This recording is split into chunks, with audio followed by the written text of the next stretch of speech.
এয়া উভতনি যাত্ৰা আমি পৰশুৰাম কুণ্ডৰ পৰা ওলাই আহিলোঁ পৰশুৰাম কুণ্ডৰ ওপৰলৈ গৈ গাড়ী লৈ যাব পাৰে পাৰ্কিঙৰ সুব্যৱস্থা আছে সকলো ভাল ইয়াত ভাল সুন্দৰ ব্যৱস্থা আছে এইটো নিশ্চয় এটা অফিচ আছে তলত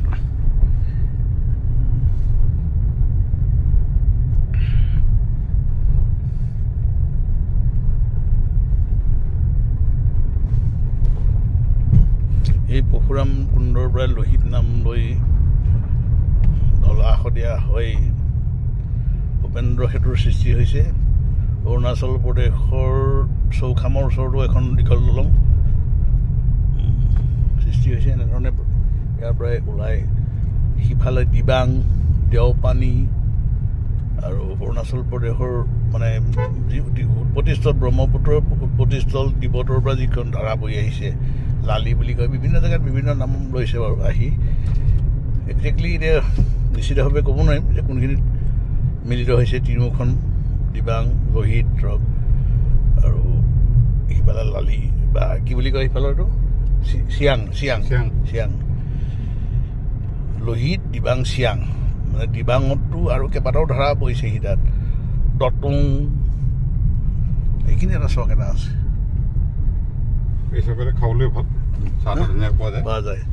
চাহ পোৱা যায় কিবা কি খোৱাৰ ব্যৱস্থা আছে ভাল পত্ৰ আমি ৰ'ম নেকি ইয়াতে নাই নৰো আমি এই মাতটো লগাই যাওঁ ইমানকেইটা নহয় সেইকেইটা নহয় আজি ধৰক মানুহ পাবই চিনাকি মানুহ আমি শিৱসাগৰ গুৱাহাটীৰ মানুহ লগ পাইছিলোঁ আৰু ইয়াতে বহুত চিনাকি মানুহ পায় শান্ত সমাহিত পৰিব এতিয়াতো উশৃংখলতাটো মুঠেই নাই সেইটোৱে ভাল লাগিছে মানে যেনেকৈ উত্তৰ ভাৰতৰ বা অন্যান্য ঠাইত মন্দিৰৰ আশে পাশে যিটো বিশৃংখল উশৃংখল পৰিস্থিতি হয় ইয়াত এইটো নাই শান্ত সমাহিত পৰিৱেশ এই যে কৈছিলোঁ দিবাং সেইখিনিৰ পৰা ঠিক আপোনাৰ শদিয়াৰ ওচৰত শদিয়াৰ কাষেদি দিবাং দেওপানী দাতুং বালি নদী বুলি এনেকুৱা চাৰিটা ধাৰা নদী বুলি নকওঁ আৰু চাৰিটা ধাৰা বৈ কিছু দূৰত ঠিক লাই মেকুৰীমানৰ ওচৰত ব্ৰহ্মপুত্ৰ মিলিত হৈছেগৈ নেকি তেনেকুৱা মানে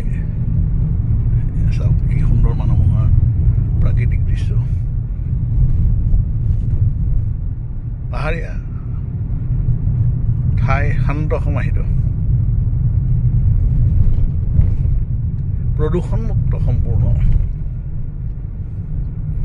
ইয়াত ধৰক আমাৰ নগৰীয়া মানুহ যদি ছমাহত থাকে তেওঁৰ চেহেৰা পাতি সলনি হ'বলৈ নিশ্চিত বেমাৰ আজাৰৰ পৰা মুক্ত হ'ব বুলি ভাবোঁ ছমাহমান থাকি দিলে সেইকাৰণে মাজে মাজে আহিব লাগে